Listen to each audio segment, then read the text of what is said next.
just a blunt. Who can you speak? With me. Porto se зборува.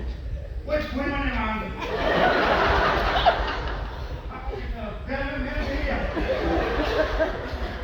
Ало, здраво живо.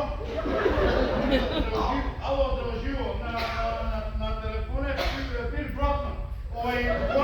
Голем американски продуцент. И ние сме заинтересирани да ги откупиме правата за вашиот роман. Овој што е со Магаренцата. Се вирам, се препрли за друг роман. Се да не ги спокојни. Може да заебате, што? Како се вика вашата продуцентска куќа?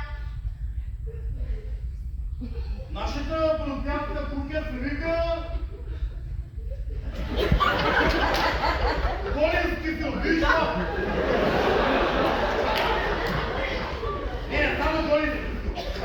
Ние сме мала продуцентска куќа и сме дистрибуирани за правото за роман. А за кино или за телевизија? И за кино и за телевизија, бе, човек.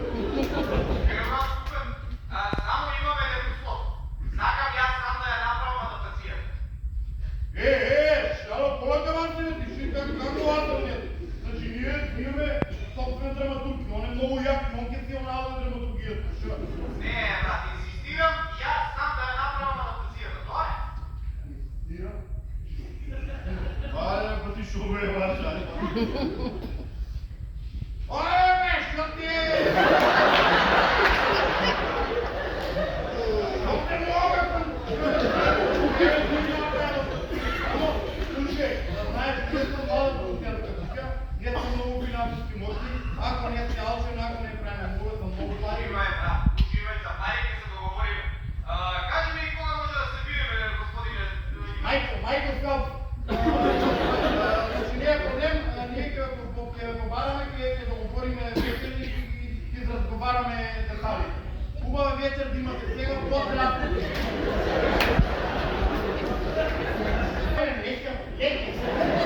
Јас оваќе ви знаеш, слушай се што прави. Убийство на рад. Му ги откупуваме правата за роман, убийството на рад, он ќе прави адаптација на роман, он ќе прави драматизација. Това е доја за ваки. Вие знаме всички дивши.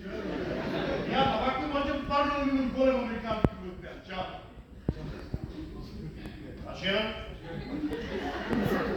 Жена ти чао.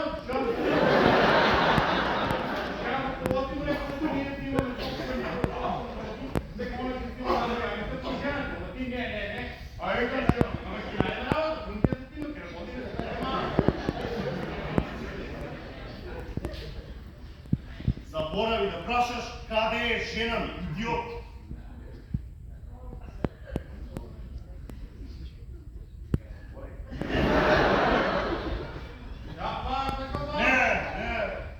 Не. Кашкета, ке знаеш на таму линија.